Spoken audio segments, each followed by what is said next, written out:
understanding. You need to have an intermediary, and when you have an intermediary, you have rights. Okay? So recontouring means working on many areas, many dimensions, not simply using technology, changing all that. And that is where politicians will come in, administrators will come in, and somehow everybody seems to have a vested interest in keeping systems as they are, not improving. Okay? And that's where we need to think, how do we make them improve? So, in property registration, the two lines are virtually tracking together, which means no impact on bribery, except for one state, Haryana. Okay? And in land record, I can say, in 5 of the 10 states, there is a reasonable impact on bribery. So why is there somewhere impact on bribery, somewhere no impact on bribery? Again, what is the re-engineering that they have done? And I will give you an example of Karnataka and explain to you how Karnataka, what reforms has it done, what recontouring has it done, so that a difficult thing like bribery has been reduced. It's possible to do it, but everyone has to do that. Okay.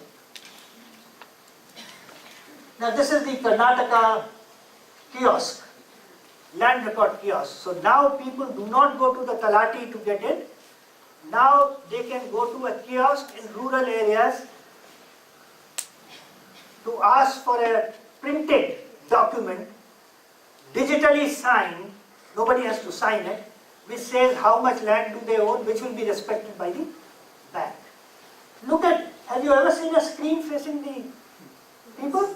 This is transparency.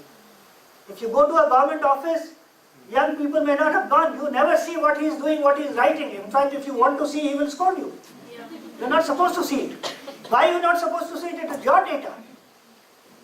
You want to know what is the data about you. Okay? So, here, they have put a screen facing so that you know what is the record that has been changed. So that, now somebody has to think of this design. Remember morning session we were talking about technology doesn't mean you stop thinking. In fact, technology means each of you have to think not just how can we do what we are doing today well. Each one of us has to think with all this power and new technology, what can we do which is different for tomorrow, which is different from what we are doing today. Not simply doing what we are doing today, doing it better, but actually doing new things tomorrow. So somebody has to think that transparent means let's put this. Okay. Just the extent of what it means. There are 20 million, that means 2 crore records that have to be first taken from manual registers to computers. Okay? It requires a lot of effort. How do you make sure that these records are accepted and taken in a proper way? Because the manual records are the legal records today. They are the ones that represent the ownership on the ground. So if you made mistakes in transferring, then you are in deep problem. Now even this is a challenging enough problem. Karnataka was very, bright ideas people. So not only did they make the government officer do a 100% check, his supervisor, immediate supervisor do 10% check, his supervisor do 2% check. So that means there were 3 levels of checking comparing the 2 records. The manual and the dump of the computerized record. Okay. But finally who should be checking? For 1 year they distributed these records absolutely free of any charge. Because they said the person who is most involved in checking is the farmer himself. So they said you come and take your thing and if there is any error point it out to us. But these are again procedural recontouring which every state has not done. Okay? So there are, what constitutes a successful thing. What we see is the top end, a cloud, a this, a that. No, it is actually the detailed work that somebody has done. And as the previous speaker was saying, integrating and putting it all together. Because there is a lot of detailed work to be done if you want to produce success somewhere. It doesn't come from thin air. So many records, so many farmers, so many officers. These are big projects. Let me give you some examples of what Bhumi has done. Now there are 2 things that in land you need to do. One is to produce this paper for the farmer. Second is when I as a farmer buy or sell land, that record must be changed. It is called mutation. Okay? That recontouring in our personal thinking. That whatever we do, we will at least spend 2 minutes on the impact of this whether we are fighting with somebody or we are sending a memo or we are sitting on somebody else, okay? Things might change. Now here, there is the issue of, first of all, limiting competition, allowing this guy unlimited access to a market which we don't know in future what he will do. Right now he is enticing people to come and hook up. What prevents him in future to actually begin to monetize it, begin to do something? So I think there are on the one side proponents of equal competition, no barriers, and this, and I don't know whether the government has actually decided one way or the other. How should we resolve these issues? They should fairly be resolved in terms of, I would not say majoritarian rule, but they should be fairly resolved in terms of listening to all sides. And it is possible that in India's stage of development at this point of time, perhaps free basics may be the way to go, disregarding the opinion of many intellectuals who feel competition is a good thing, because with every good there is some associated disaffection. You need to only balance. Balance is the way in life. You need to think about both sides and then go. So I really have no clear answer whether we should go one way or the other. And So may I? Yeah. May I just say something about this? Yeah. With your permission.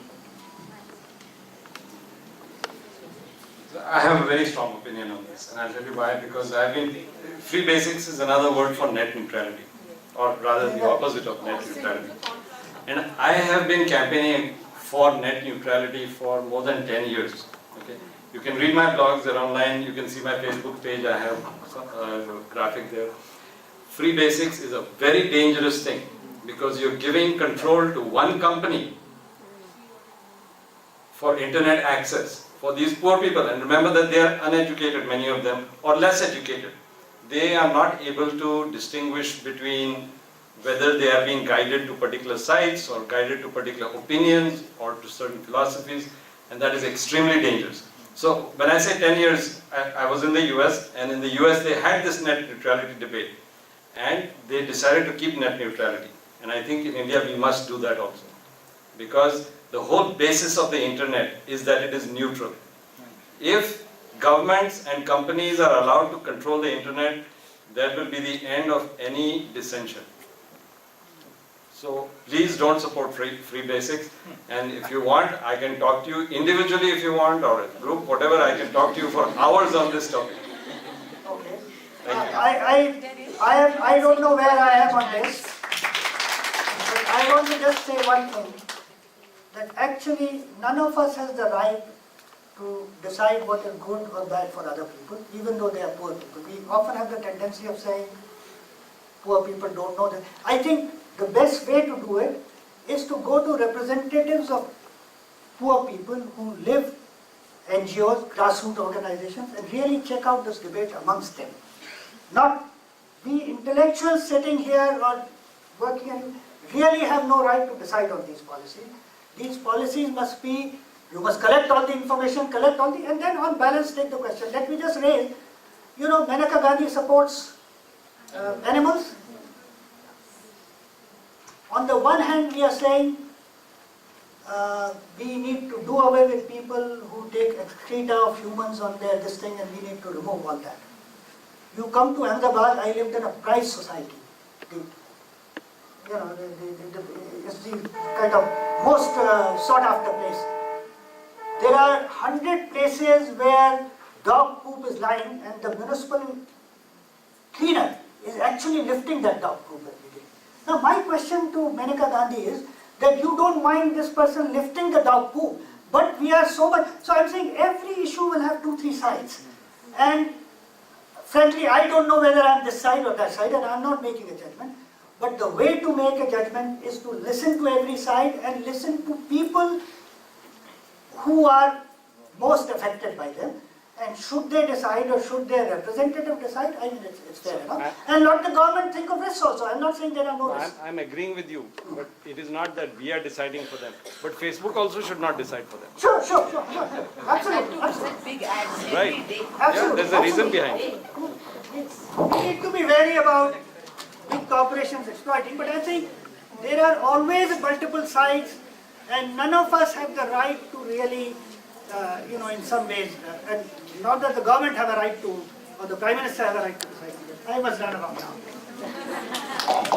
And first of all, inviting me here, it's been rare that I have spoken to audiences where females outnumber males. I think in some ways we will carry forward from the previous session, because I remember at the end of the session, somebody asked how can we get rid of our politicians. I think in a democracy it will not be fair to get rid of our politicians. Perhaps we need to make them work more effectively and efficiently for the citizens. And so the conference is about recontouring business. I'm going to talk about recontouring the business of government, because I think we understand now that in building a nation and moving forward, of course private sector has to make the biggest contribution, but government is equally important. If the government was not to play its part, I don't think we can get anywhere. So I'm really going to talk about, once again, technology. I mean, I think the previous session was very seductive about technology, wonderful things that it can do. But always, as we know, seduction is dangerous. I mean, I think we need to appreciate, but we also need to be careful. So I really want to speak about that. And one of the issues that I have picked up here, understanding from your introductory session that there are, core values, ethics is an important part of this institution, and that's what you want to emphasize. I think one of the areas where our country actually lags behind in some ways is the corruption that exists in this country. And I think corruption is not only detrimental to well-being of the citizens, but it is also very, very detrimental to our businesses, to attract investments and all kinds of issues. And that's one place we need to improve. And I think the topic that I will speak to you on e-governance, it's a small attempt to also tackle corruption. So let me begin with to take connectivity to rural areas. We had earlier a program, NOFN, I think, taking fiber, optical fiber to rural areas. That has been renamed as Digital India. Okay. Now we need to understand. We think mobile phones can get you connectivity everywhere, but mobile phones can get you connectivity if there is a hardwired connectivity into rural area and there is some airwaves through which you can travel.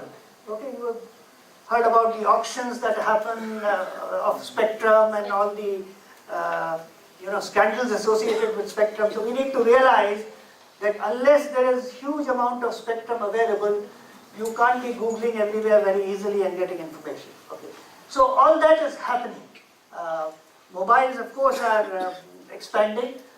I'll give you a statistic. I've been associated with a Sri Lankan NGO which conducts huge surveys. And in an Indian large survey, they found that even the poorest of the poor families, 46% of those families had at least one mobile in their home. So that's the extent. That is how mobiles are pervasive, not only in urban areas, but also in rural areas. I think the issue about technology is we will get there, we will have connectivity, but how do we deploy it? How do we use it? I think just having technology is not enough. You need to use it appropriately, and that's what I really would like to talk about. There is, of course, digital identity. Just this morning I was reading that 92% of Indians now have a UID, a card. But then, I don't know if any one of your UIDs has ever been used. Mine has not been used. So I mean, what's the good of having spent millions of dollars on UID if we cannot bring our act together to actually begin to use it for delivering services? So I mean, there's, technology is one thing, but we need also thinking, action to deploy this technology. Then only can we really move forward. So you have digital identity, you have service center access. I don't know whether you are aware that we already have about 150,000 what are called citizen service centers in rural areas. These are internet kiosks with private sector ownership, which are supposed to be delivering government services to rural areas. The idea was that one such center could serve 5 villages. In this program, they have another 100,000 that they want to open. So we have the access points. But the trouble is, if you go to a service center and you say you want to, let's say file an application for a birth certificate. But if the back end, the collectorate has no computers, if the work is going on there as usual in the old fashion of physical paper files moving, then this front end is absolutely no good.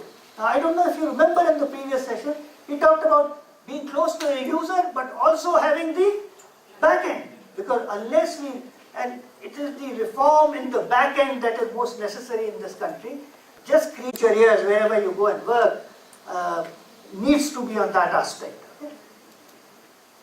Okay, now let me talk about, you hear the word e-governance and the Digital India program. There was a national e-governance program. They have now absorbed it into a new name, Digital India. But the fact is, what India wants is that every government agency, there are about 30-40 departments at a state government level in Maharashtra. And there are maybe 5-10 departments at the local government level, that is the Pune municipality.